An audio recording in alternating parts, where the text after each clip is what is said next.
Bueno, ahí tenemos entonces en la parte de las fuerzas, nosotros dijimos, habíamos visto la clase anterior, que entonces podíamos pensar a las fuerzas como este empujón o este tirón que tenemos que definir con una cierta, digamos, intensidad, dirección y sentido. No es lo mismo que para el movimiento de este cuerpo, para lo que ocurra con este cuerpo, que el empujón lo demos desde acá o que la mano esté del otro lado, porque va a cambiar entonces el sentido del movimiento, o que en este caso el tirón lo demos hacia arriba. El movimiento, la evolución que va a tener este cuerpo va a ser diferente. Entonces, las fuerzas son vectores, y son vectores que vamos a ver entonces que cumplen ciertas características. Teníamos acá entonces las fuerzas de contacto, que ahora vamos a ver hoy qué pasa con esta fuerza normal, cómo se calculan las fuerzas de rozamiento. Las fuerzas de rozamiento, que sí o sí requieren que dos cuerpos estén en contacto, ¿no? O que este cuerpo esté en contacto con una superficie de apoyo. Estas fuerzas de rozamiento, en el caso que nosotros vamos a ver, nosotros en nuestro curso entonces nos vamos a considerar la fuerza de rozamiento con el aire, o con fluidos, lo van a ver ustedes después en física 2. Entonces, en principio las fuerzas de rozamiento que nosotros vamos a tener son fuerzas que aparecen cuando los cuerpos están en contacto con superficies de apoyo. Si el cuerpo se está moviendo, vamos a tener una fuerza de rozamiento dinámica, y si el cuerpo se encuentra en reposo, la fuerza de roce será una fuerza de roce estática. Acá aparece la fuerza de tensión, esta tracción en la cuerda, que la vamos a conocer como esta fuerza, la vamos a llamar la tensión de la cuerda. Y nosotros habíamos visto también la clase pasada, entonces, la fuerza peso. Y habíamos visto entonces de dónde proviene esa aceleración de la gravedad, ese valor de G que ustedes midieron en el laboratorio que hicieron en sus casas, en este primer laboratorio que hicimos. Entonces, ¿de dónde proviene esto? Y vieron que era una fuerza que provenía entonces de la atracción que ejerce la Tierra sobre los cuerpos entonces que están cerca de su superficie. Entonces, bueno, vimos distintos tipos de fuerzas de contacto. Dijimos que las podemos medir a esta fuerza utilizando dinamómetros. Y vimos que la unidad de fuerza es el newton. En honor entonces a Isaac Newton, que fue el padre, digamos, de la mecánica y que desarrolló entonces las leyes que nosotros vamos a ver ahora y que vamos a aplicar en los problemas.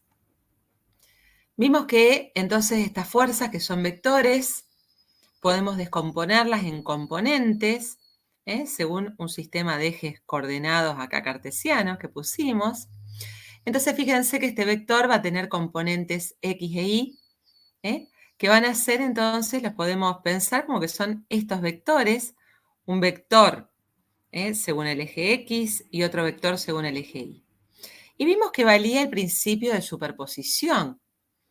El principio de superposición que me dice, en el caso de estas fuerzas, que si yo ejerzo, fíjense con una manito, una fuerza hacia arriba de módulo FI y ejerzo una fuerza hacia la derecha sobre este eje X, con esta mano, este tirón que ejerzo con esta cuerda, de módulo FX, entonces cuando yo superpongo estas dos fuerzas, voy a encontrar que el efecto sobre el movimiento de este cuerpo es exactamente el mismo que si yo aplicase una sola fuerza, cuya dirección y sentido está dada de esta manera, donde las componentes de esta fuerza la puedo encontrar sumando las fuerzas Fx más Fi. Entonces, esto es lo que se llama principio de superposición de las fuerzas. Entonces, si yo tengo ahora varias fuerzas aplicadas sobre un objeto, sobre un cuerpo, lo que ocurra con ese objeto va a estar dado, va a ser, buscamos entonces una fuerza equivalente que produzca el mismo efecto que aplicar dos o más fuerzas. Entonces, a esta fuerza que es equivalente a aplicar F1 y F2 de esta manera, entonces si yo aplico solamente esta fuerza, obtengo el mismo efecto sobre el cuerpo. Entonces, esta fuerza que está acá se llama la fuerza neta o resultante de aplicar entonces todas estas. Y acá veíamos entonces el principio de superposición. Entonces, en general, van a ver que nosotros primero tenemos que identificar cuáles son las fuerzas que están actuando sobre el cuerpo. Estas fuerzas son provenientes o cómo aparecen estas fuerzas. Por interacciones con otros objetos que se encuentran en el medio ambiente. El medio ambiente es todo aquello que rodea al sistema que voy a estudiar, que en este caso será esta cajita.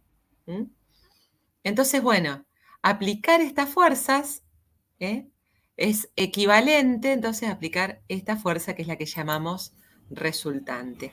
¿Y cómo la obtengo? Sumando todos estos vectores fuerzas. Ustedes ya saben hacer suma de vectores.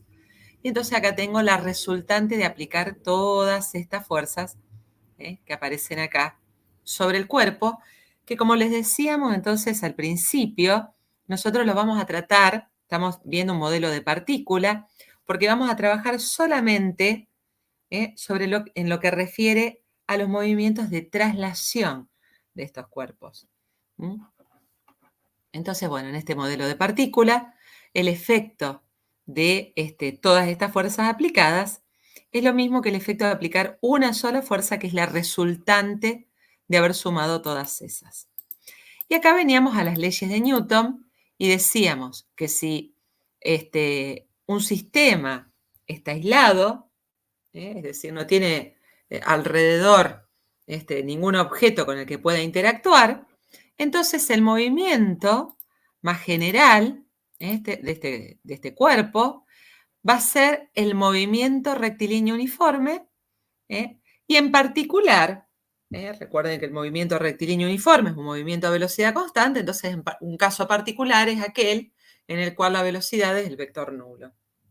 Entonces, si no hay interacciones con el medio ambiente, el cuerpo permanecerá en reposo o en movimiento rectilíneo uniforme.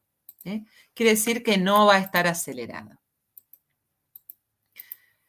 Entonces, después decíamos, bueno, a ver, ¿cómo hacemos para identificar las interacciones con el medio ambiente? Y decíamos que esas interacciones vienen dadas a través de fuerzas. Entonces dijimos, lo que tenemos que hacer es aislar ese cuerpo y realizar un diagrama de cuerpo libre, que se llama. Entonces, vemos todas las interacciones que hay con los cuerpos que están en el medio ambiente y vamos entonces graficando las distintas fuerzas que esos objetos ejercen sobre la partícula que estoy estudiando, sobre este objeto que va a tener un movimiento de traslación. Fíjense, decíamos entonces acá tengo un sistema de ejes coordenados X y Z, y esta línea roja que está acá representa la trayectoria que sigue la partícula que estoy estudiando en el espacio. La fuerza resultante es la que obtengo si sumo todas estas fuerzas que están actuando sobre el cuerpo. Recuerden entonces que para sumar vectores, ¿cómo obtengo? La componente X del vector suma. Sumando las componentes X de todos los vectores que aparecen acá. ¿Cómo obtengo la componente Y de este vector fuerza neta o resultante? Sumando las componentes Y de todos estos vectores que están acá. ¿Cómo hago para encontrar las componentes X y Z de estos vectores? Esto lo voy a comentar porque es algo que apareció en consulta, que algunos compañeros me preguntaron, ¿cómo hacer para conocer cuáles son las componentes de un vector? Bueno, agarro este vector que está acá y lo llevo entonces al origen del sistema de coordenadas. Un segundito. Ahora voy a continuar, tengo un llamado.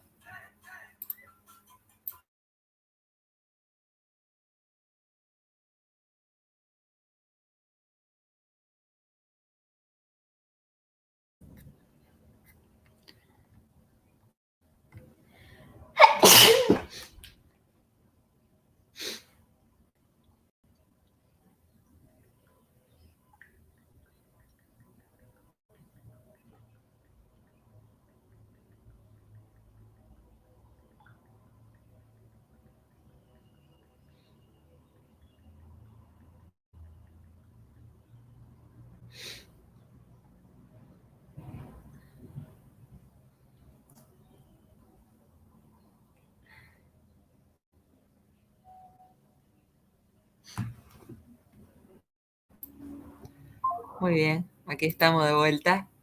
¿Cómo vamos hasta acá? ¿Hay alguna duda, algo que me quieran preguntar?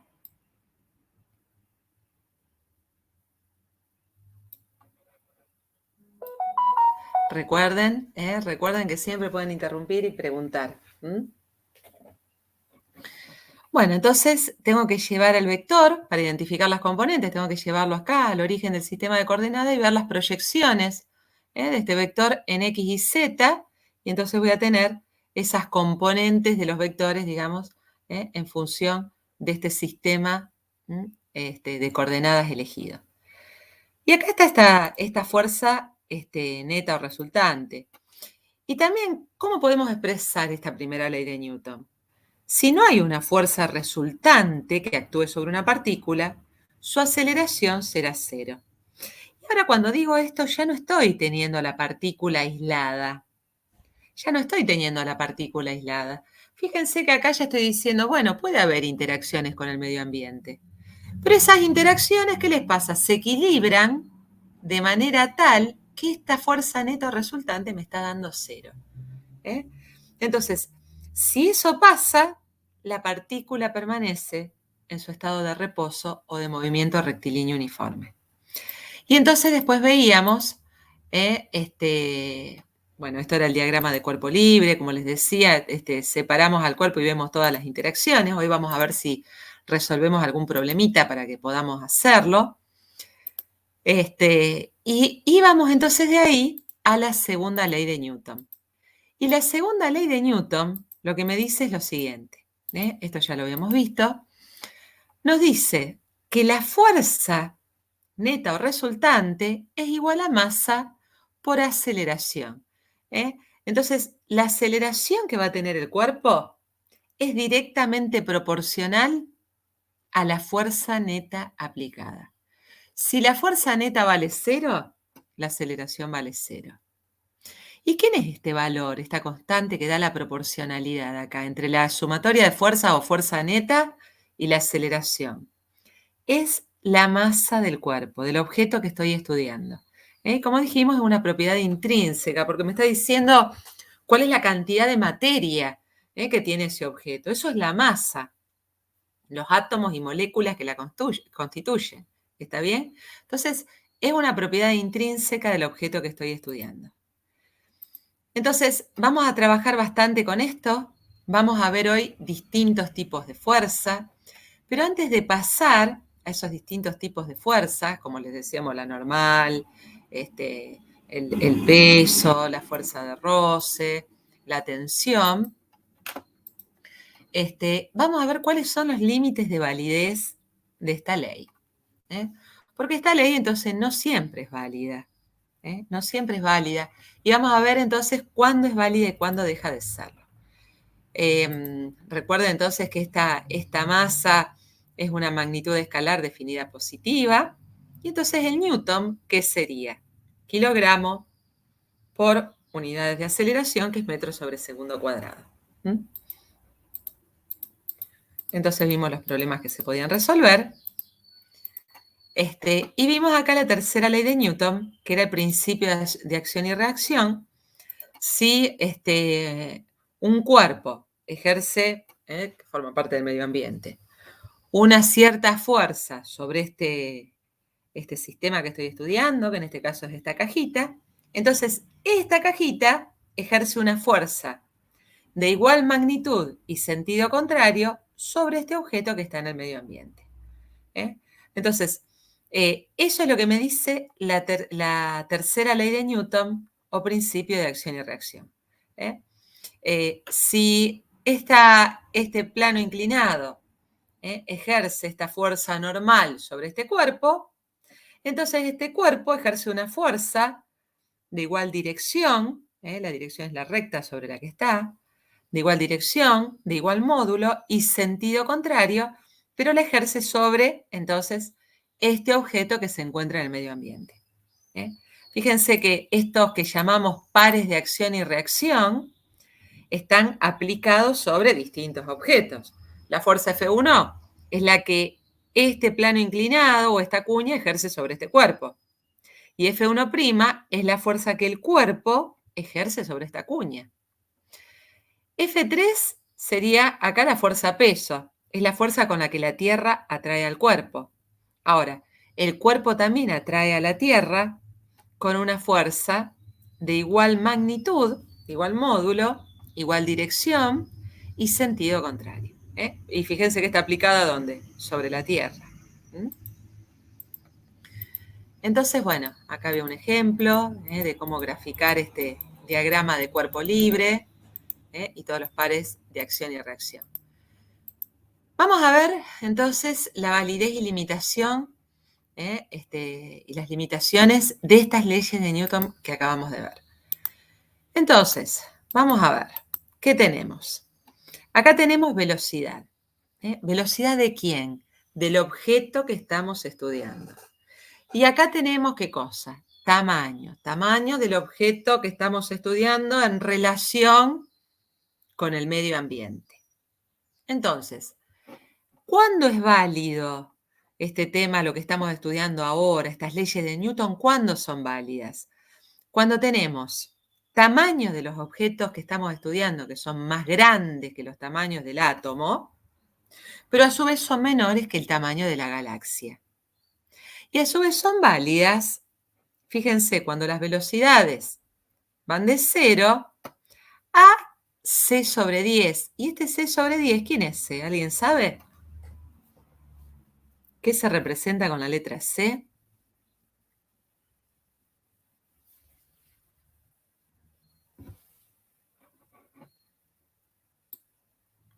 ¿No lo vieron en el colegio secundario?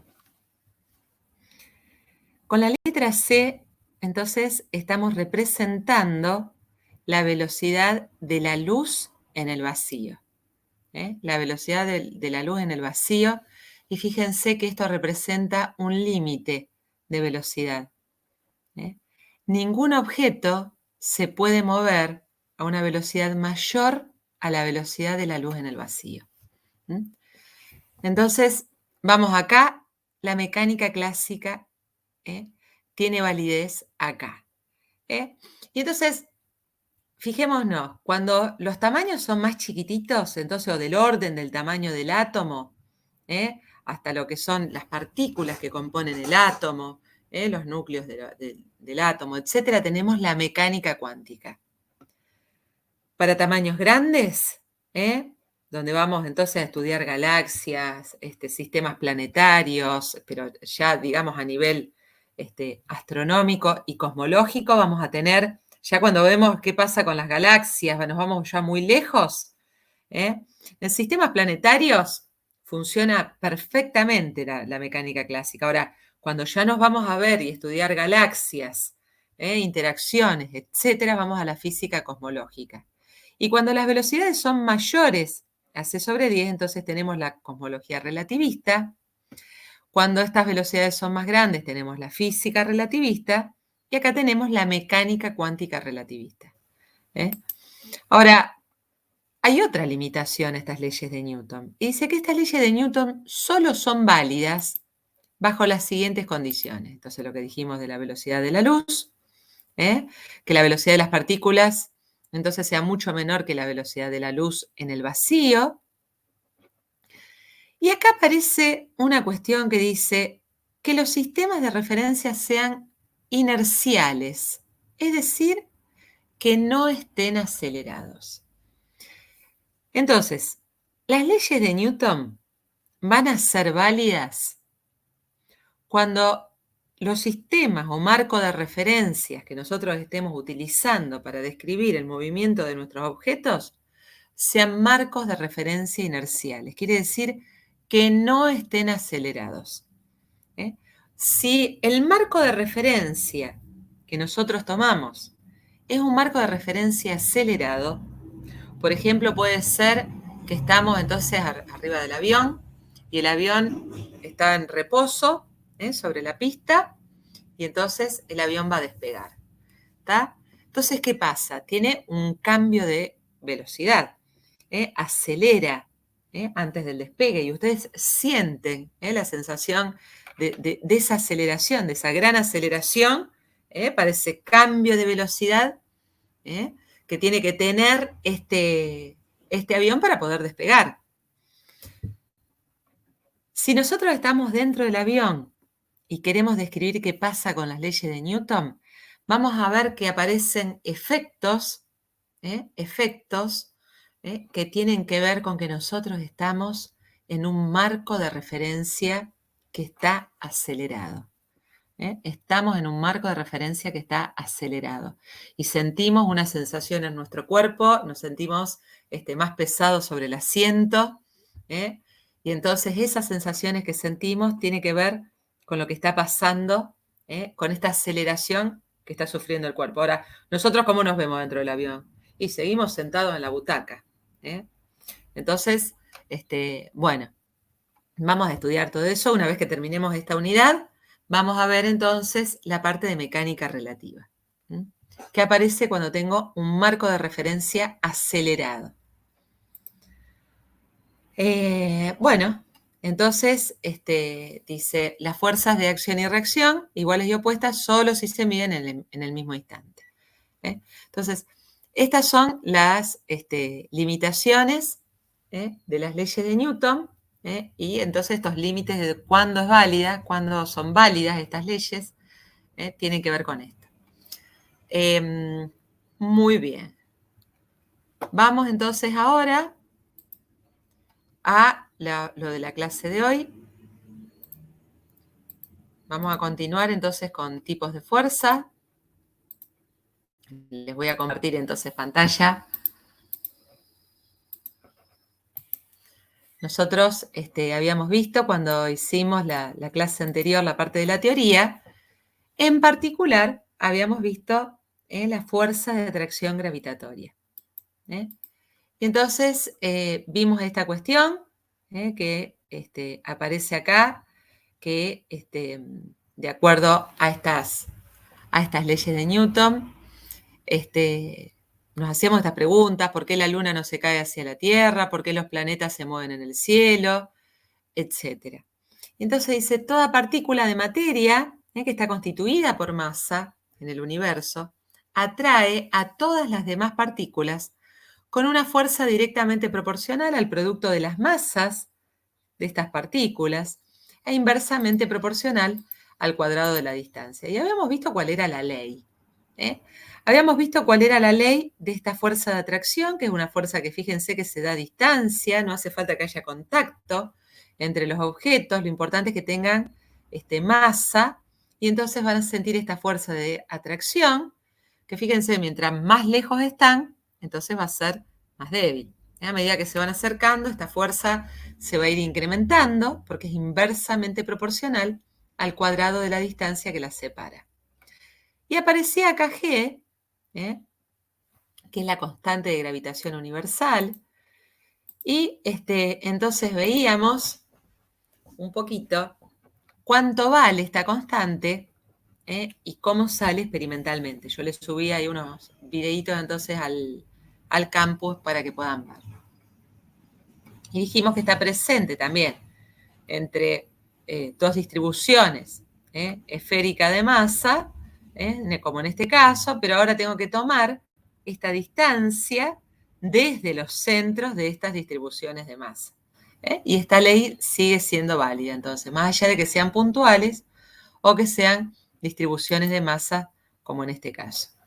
Y vimos entonces esta cuestión del experimento de Cavendish, ustedes pueden verlo, y mediante el cual se encontró que este valor de G, fíjense que es un valor muy chiquitito, es 6,67 por 10 a la menos 11 newton por metro cuadrado sobre kilogramo cuadrado. Entonces, si nosotros aplicamos esa ley a cualquier objeto que se encuentra cercano a la superficie de la Tierra, ahora fíjense que la distancia es toda esta, ¿no? La que va del centro de la Tierra hasta el objeto. Si está cerquita de la superficie de la Tierra, entonces esta altura, esta distancia entre la superficie y el objeto es mucho menor que el radio de la Tierra. Y entonces, poniendo la masa de la Tierra y el radio de la Tierra en el denominador, nos quedaba que esta magnitud, esta cantidad que está acá, tiene unidades de aceleración y era el valor de G de 9,8, aproximadamente igual a 9,8 metros sobre segundo cuadrado. Y entonces acá teníamos la fuerza peso. La fuerza peso es igual a masa por aceleración de la gravedad. Entonces, cada vez que nosotros estudiemos el movimiento de un cuerpo, bajo la acción, digamos, de estas interacciones que tienen que ver con las interacciones con el medio ambiente, entonces vamos a tener que poner eso en el cuerpo aplicada esta fuerza peso, cuya magnitud es igual a m por g. Es igual a la masa por 9,8 metros por segundo cuadrado. Y ahora vamos a las fuerzas originadas en las superficies de apoyo. ¿Cómo vamos hasta acá? Antes de continuar. ¿Hay alguna pregunta respecto de la fuerza peso? ¿Algo que haya quedado ahí en el tintero que quieran preguntar? ¿Me están escuchando o los perdí? No, sí, te escucho. Pero no tengo ninguna duda yo.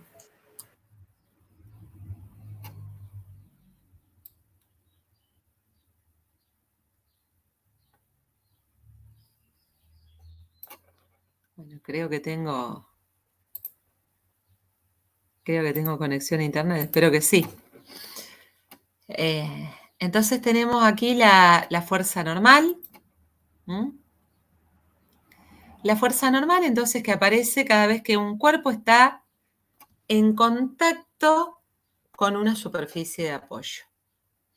¿Y de dónde viene esta fuerza normal? Que fíjense que le llamamos normal porque siempre es perpendicular a la superficie de apoyo. Y bueno, proviene de estas interacciones. Fíjense que si yo lo miro microscópicamente, esa base de la caja, digamos, tiene pequeñas deformaciones, ¿cierto?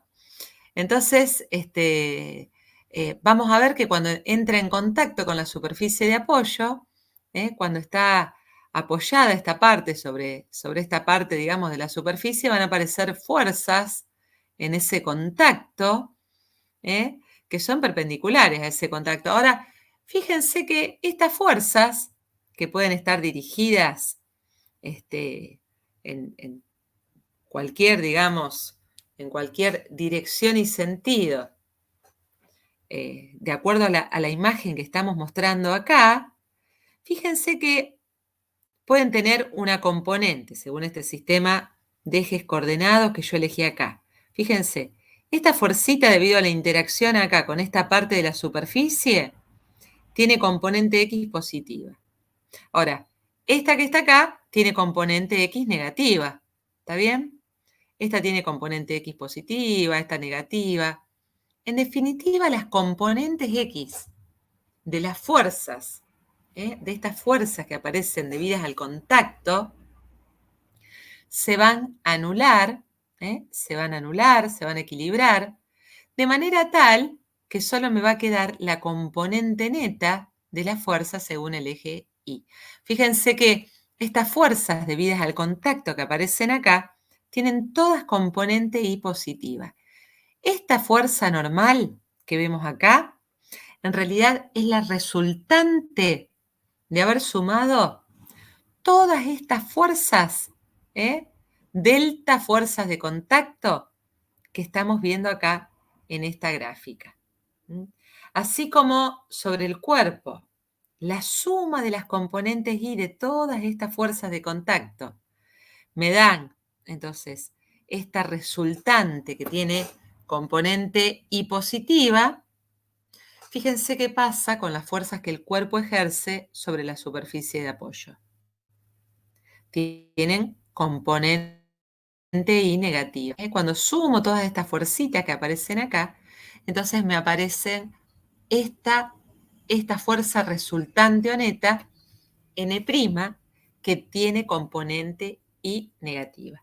Entonces, cada vez que nosotros en ese diagrama de cuerpo libre dibujemos la fuerza normal, tenemos que saber que esta fuerza normal es la resultante de todas estas interacciones de la superficie del objeto que estamos estudiando en contacto con la superficie de apoyo. ¿Mm? Entonces, dice, dado que el cuerpo está en reposo, las componentes horizontales deben anularse. Porque, ¿qué pasaría si las componentes horizontales no se anularan? ¿Qué pasaría con este cuerpo? Y este cuerpo, si estas componentes horizontales tienen una sumatoria en X distinta de 0, tendría una aceleración según el eje X. Pero sin embargo nosotros lo vemos que este cuerpo está apoyado sobre la mesa. Entonces, si nosotros vemos un cuerpo que está apoyado sobre una mesa, en este caso una mesa horizontal, ya sabemos que siempre sobre el cuerpo está actuando la fuerza peso. Y siempre que el cuerpo esté apoyado sobre una superficie, está actuando la fuerza normal. ¿Está bien? Entonces, estas dos fuerzas serían las que están actuando sobre el cuerpo. Ahora, acá tendría que haberle puesto otro color para que ustedes puedan identificar. Me parece que fuese todo lo mismo. Entonces, ¿qué pasa con esta fuerza? Fíjense si yo no hubiese dibujado la normal acá y hubiese dibujado solamente el peso. Por la segunda ley de Newton, sumatoria de fuerza es igual a masa por aceleración. Si yo no dibujo la normal y tengo solamente el peso dibujado acá, entonces tendría que tener una aceleración distinta de 0. ¿Y cuál sería esa aceleración?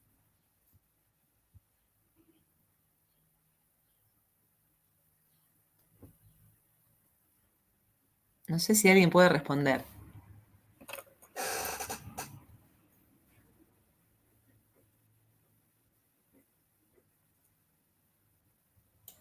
Yo, profe, no entendí la pregunta. ¿Cómo era?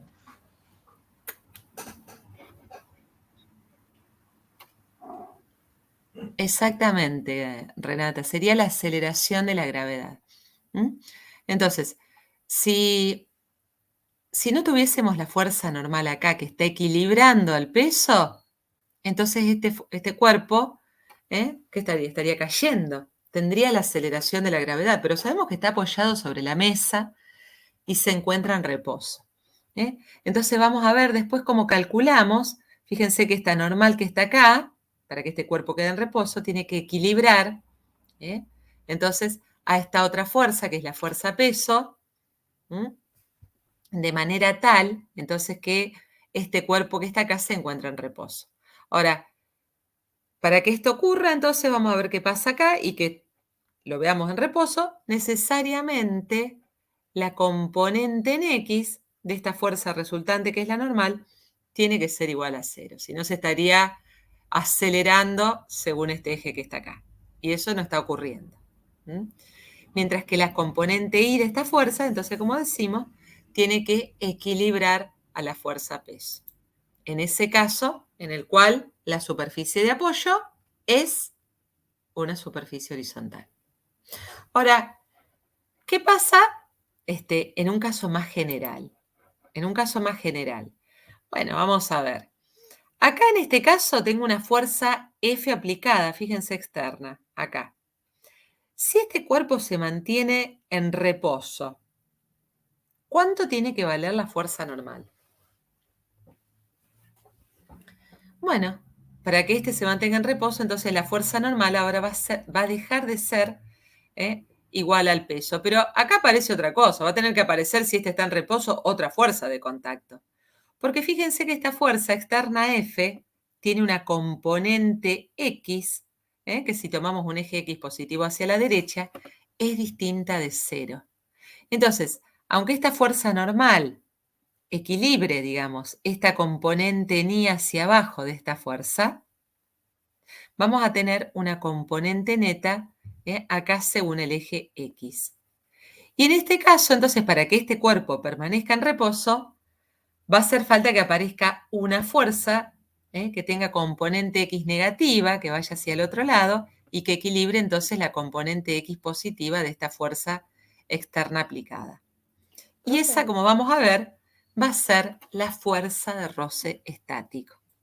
Si la superficie de apoyo es una superficie jabonosa o una superficie helada, la fuerza de roce con la superficie debido a esas rugosidades que yo les mostraba antes, ¿vieron?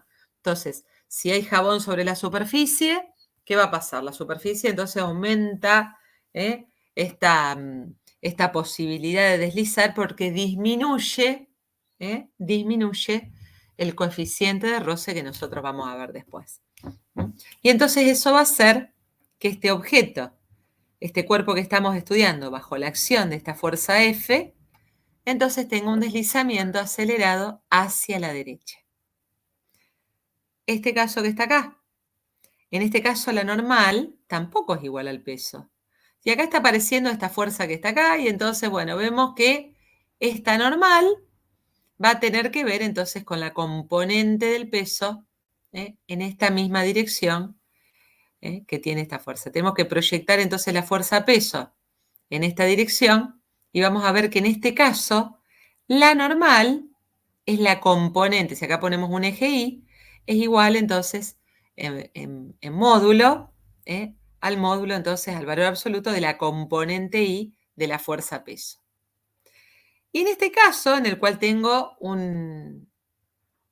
esto puede ser un ascensor que está acelerando hacia arriba, y acá tengo el objeto y entonces quiero saber qué pasa con esta fuerza normal. Y bueno, si está este objeto que estoy estudiando dentro de este ascensor que está acelerando, en este caso la fuerza normal tampoco va a ser igual a peso. Entonces vamos a verlo todo esto en problemas.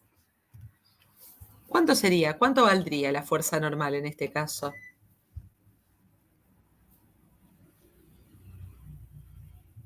La gravedad. Y bueno, tenemos que plantear las leyes de Newton. Tenemos que plantear las leyes de Newton. Y para plantear las leyes de Newton, entonces, ¿nosotros qué tenemos que hacer? Lo primero es identificar las interacciones del cuerpo con el medio ambiente. Esas interacciones ya las tenemos dibujadas acá. Tenemos la normal y tenemos entonces el peso. El peso es la interacción con la Tierra y la normal es la interacción entre el cuerpo y esta superficie de apoyo. Ahora, ¿qué me dicen las leyes de Newton? Que la sumatoria de fuerzas que está actuando sobre este cuerpo es igual a masa por aceleración. Entonces, en este caso, cuando yo ponga que la sumatoria de fuerzas es igual a masa por aceleración, ¿qué nos va a quedar?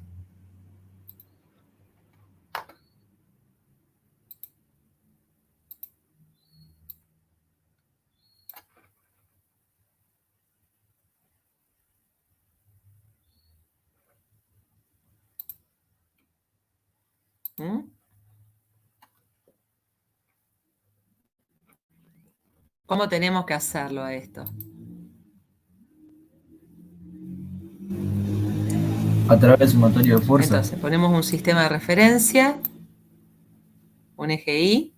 En este caso nos basta con un eje Y porque fíjense que el movimiento es según este eje Y. Y entonces, ¿qué va a pasar acá? ¿Cómo expreso? No los escucho. Por eso no los estoy escuchando. Esperen, vamos a hacer una cosa. Yo voy a salir de la reunión y voy a volver a entrar, porque a lo mejor acá tengo algún problema, digamos, con... Esperen un segundito. reiniciar esto.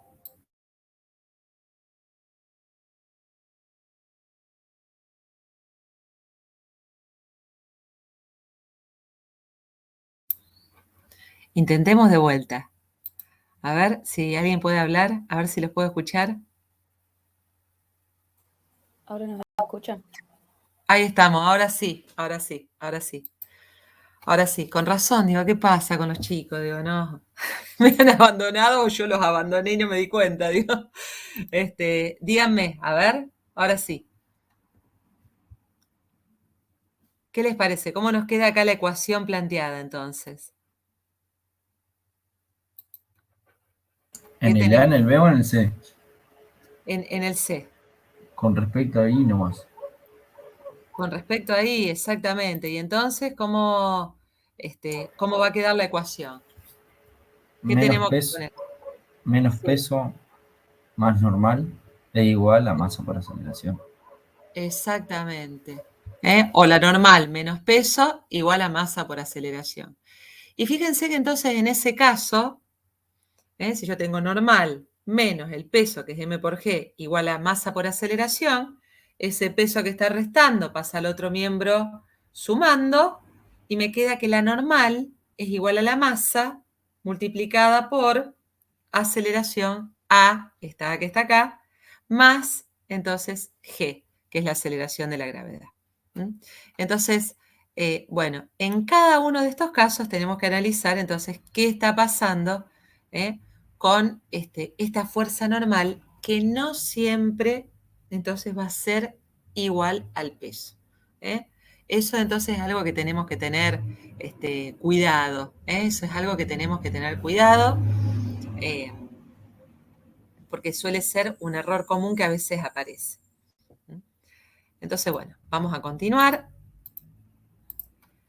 Y vamos a ver qué pasa entonces ahora con las fuerzas de fricción. Si ahora se aplica al cuerpo una fuerza, por ejemplo, como en este caso, horizontal, las componentes de estas fuerzas de contacto que están acá, fíjense, yo este cuerpo entonces lo tenía, esta partecita, digamos, de este objeto que estoy estudiando, esta caja estaba en contacto acá con la superficie. Cuando yo pego este tirón hacia la izquierda, esta parte de la superficie de apoyo ejerce una fuerza que tiene una componente, ahora según el eje X, más grande, digamos, que la componente X que tiene este otro pedacito que estaba interactuando entonces acá. Entonces, fíjense que aparece ahora, cuando sumo todas estas fuerzas debidas al contacto con la superficie de apoyo, aparece que la componente vertical no cambia en este caso, bajo esta fuerza horizontal aplicada. Y esta componente vertical entonces es la fuerza normal. ¿Qué es lo que va a cambiar? Y bueno, acá va a aparecer que la componente de las fuerzas horizontales, entonces ahora es distinta de cero. Ahora es distinta de cero. Y aparece entonces lo que llamamos fuerza de rozamiento. Si el cuerpo queda en reposo bajo la acción de esta fuerza, supongamos que yo tengo un objeto apoyado sobre una superficie. Tengo un mueble en el piso y yo al mueble lo quiero mover. Y yo entonces empujo el mueble. Yo ahora estoy empujando mi escritorio. Y el escritorio, por más que yo estoy empujando, no se mueve el escritorio. Ahora, yo estoy ejerciendo una fuerza horizontal, pero sin embargo no logro que se mueva. ¿Por qué? Por las rugosidades que hay en el piso y el contacto entonces entre las patas del escritorio y el piso. Tiene unos taquitos de goma y entonces eso hace que el escritorio no se desplace bajo la acción de la fuerza que yo estoy ejerciendo. Entonces, esta que está acá se llama fuerza de rozamiento estático, porque no hay desplazamiento relativo entre la base de mi cuerpo y la superficie de apoyo. No hay un desplazamiento relativo entre superficies. Entonces aparece esta fuerza de roce estático. ¿Y cuál va a ser el módulo de esta fuerza? ¿Qué le parece? ¿A qué va a ser igual si el cuerpo permanece en reposo?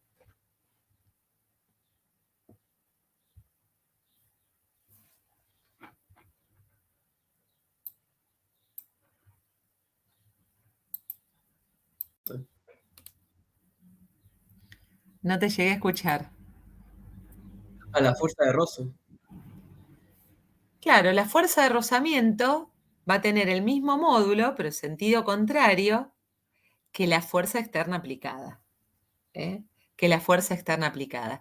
Si la fuerza externa aplicada vale 0, ¿aparece la fuerza de roce estático?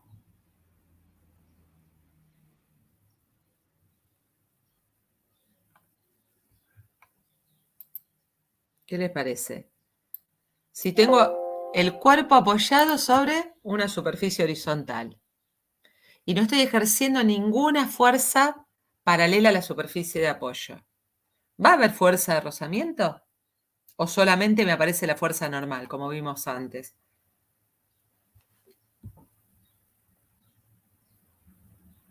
Sí, va a haber fuerza de rozamiento.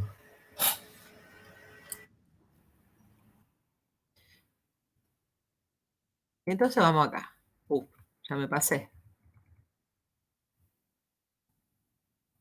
Si no tengo fuerza horizontal, no puede haber una componente neta en X de la fuerza de rozamiento, porque si no el cuerpo estaría acelerando según el eje X. Si en este caso, en un cuerpo apoyado sobre una superficie horizontal, simplemente ese cuerpo está apoyado, no estoy ejerciendo ninguna fuerza paralela a la superficie de apoyo, entonces la fuerza de rozamiento estático, que sería una fuerza que es paralela a esta superficie, según este eje X, tiene que valer 0. Porque, ¿qué me dice la segunda ley de Newton? Me dice, sumatoria de fuerzas igual a masa por aceleración. Y entonces eso me dice, sumatoria de fuerza en X es igual a masa por aceleración en X. Sumatoria de fuerzas en Y igual a masa por aceleración en Y. En este caso, la sumatoria de fuerza en X, si fuese distinta de 0, tendría que tener una aceleración en X distinta de 0. Entonces dijimos, para que eso no ocurra, esta sumatoria de fuerza en X, porque no está acelerado, está en reposo el cuerpo, tiene que ser igual a 0. ¿Qué quiere decir? La fuerza de rozamiento entre este cuerpo y la superficie de apoyo vale 0. En este caso, ¿cierto? El cuerpo simplemente está apoyado sobre una superficie horizontal. Entonces, vamos a volver a lo que estábamos viendo. Si la fuerza externa aplicada, y ahora el cuerpo sigue apoyado sobre la superficie horizontal, fíjense que esta normal está de acuerdo a la plomada o la vertical, esta fuerza es horizontal. Entonces, si esta fuerza vale 0, la fuerza de roce estático tiene que valer 0. Porque no está acelerado el cuerpo está en reposo. A medida que esta fuerza va aumentando en módulo, yo el empujón voy incrementando la intensidad del empujón, la fuerza que realizo, la fuerza de roce estático va aumentando si el cuerpo permanece en reposo, ¿cierto? El cuerpo está en reposo y yo voy aumentando la intensidad de la fuerza. ¿Qué le pasa a la fuerza de roce estático? Y tiene que tener el mismo módulo y sentido contrario que esta para que el cuerpo no se desplace. ¿Está bien? Entonces, en ese caso, esta fuerza de roce estático se va a ir incrementando. Se va a ir incrementando. ¿Hasta qué punto se puede incrementar? Y bueno, fíjense que en un momento ustedes dicen, bueno, vamos a hacer un poco más de fuerza. Vení, ayúdame a empujar esto. Vamos a hacer 2 empujando. Y bueno, cuando yo incremento el módulo de la fuerza que estoy aplicando, entonces, ¿qué pasa? El cuerpo se empieza a mover. Y una vez que el cuerpo se empieza a mover, decimos que se venció la fuerza de roce estático máxima. ¿Y cuánto vale la fuerza de roce estático máxima? es igual a mu estático por la normal. Es una fuerza, entonces, fíjense, la normal era la fuerza de contacto, ¿verdad? Entonces, es una fuerza que es directamente proporcional al módulo de esta fuerza normal, y esa constante de proporcionalidad es el mu estático. Esta normal ya tiene unidades de fuerza. Entonces, ¿qué unidades tiene que tener mu?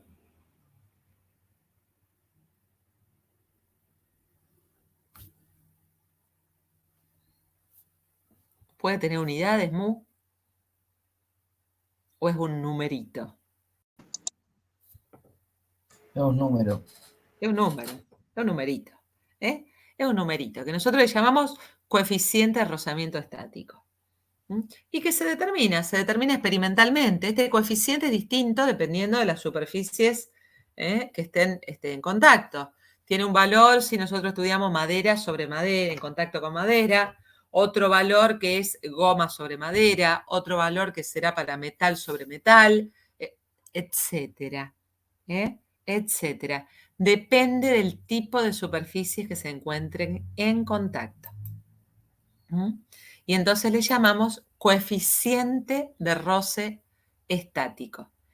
Esto que está acá, obviamente, es una relación entre módulos de las fuerzas, porque la fuerza normal es perpendicular a la superficie de apoyo, mientras que la fuerza de roce estático es paralela a la superficie de apoyo.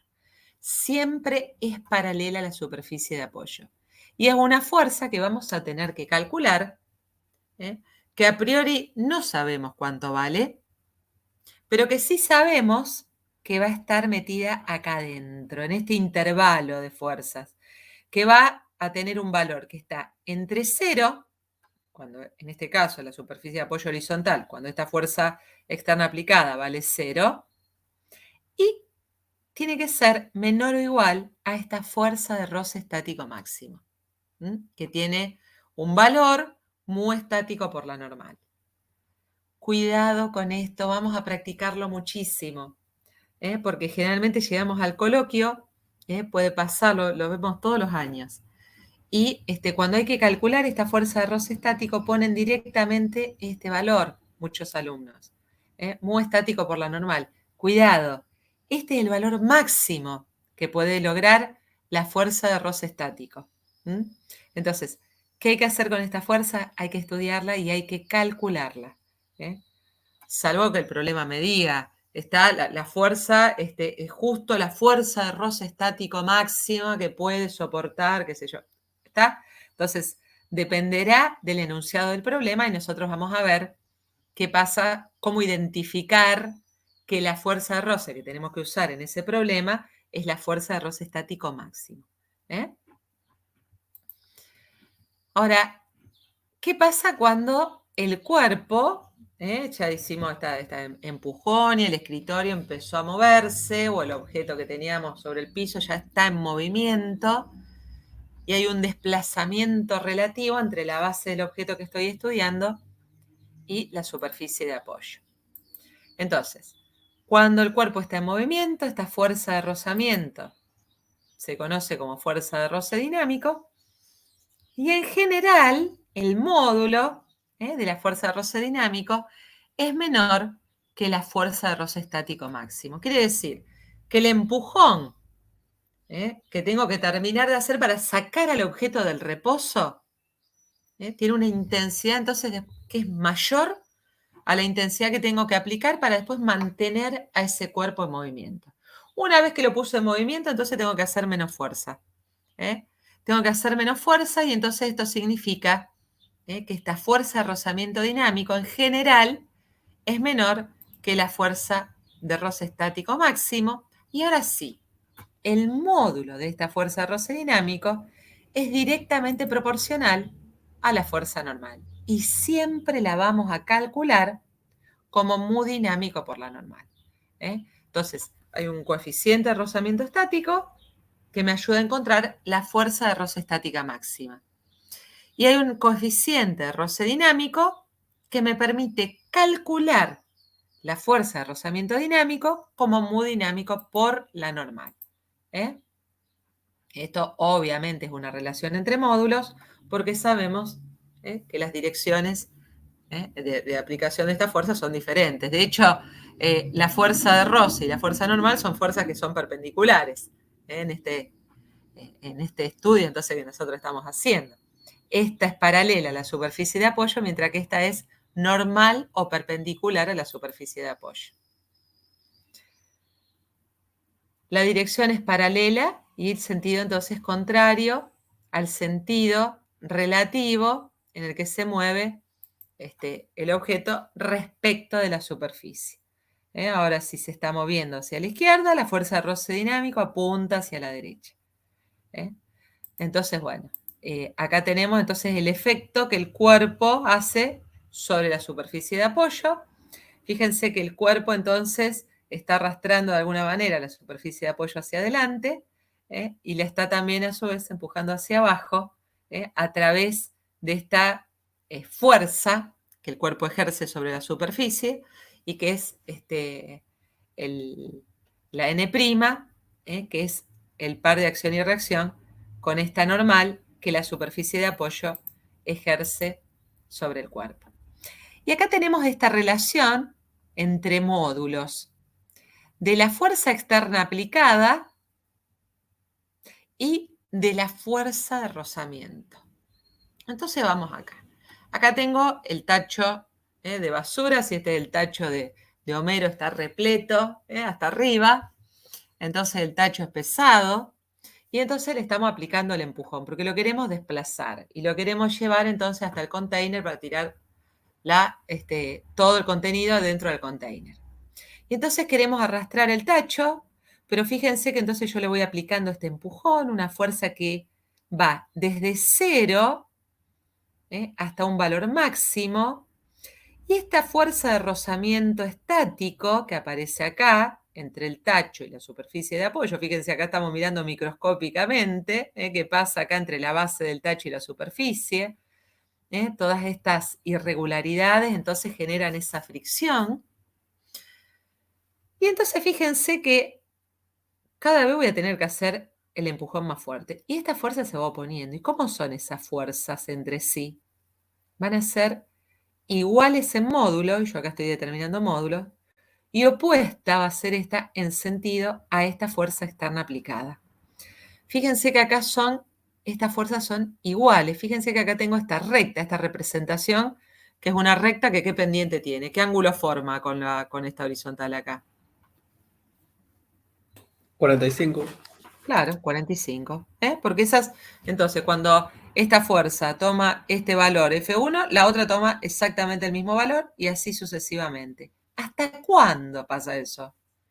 Hasta que esta fuerza externa aplicada es igual a la fuerza de roce estático máximo, que es mu estático por la normal. A partir de ahí, cuando esta fuerza se hace un cachitito más intensa, ya el cuerpo se pone en movimiento. Y una vez que se pone en movimiento, la fuerza de roce dinámico tiene siempre el mismo valor. Y es igual a mu dinámico por la normal. A mu dinámico por la normal. Entonces fíjense que esta fuerza pasa a ser entonces constante. Y tiene este valor constante que nosotros vamos entonces a poner para la resolución de nuestros problemas. ¿Se entendió esto?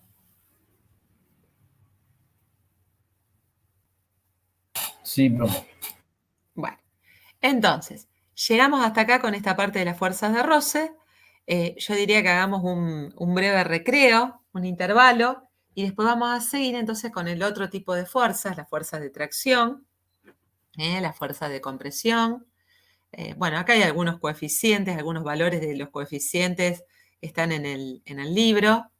Pueden sacar, fíjense, acero sobre acero, cobre sobre acero, vidrio sobre vidrio. Va teniendo, fíjense, distintos valores. Entonces, hule sobre concreto.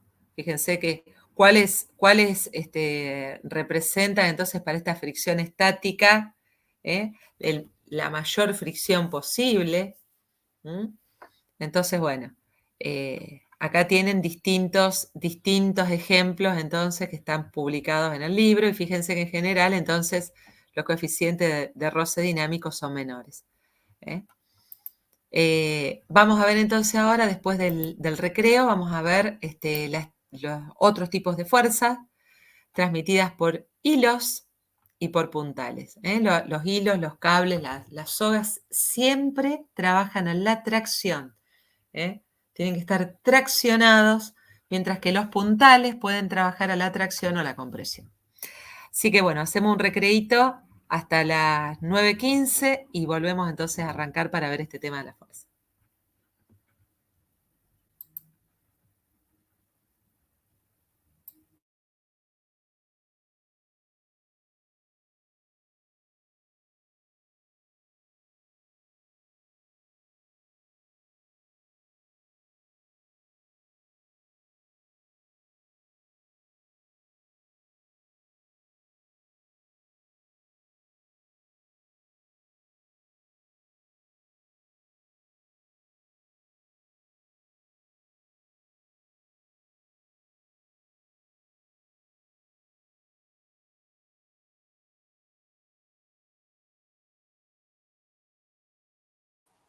Ok, sí.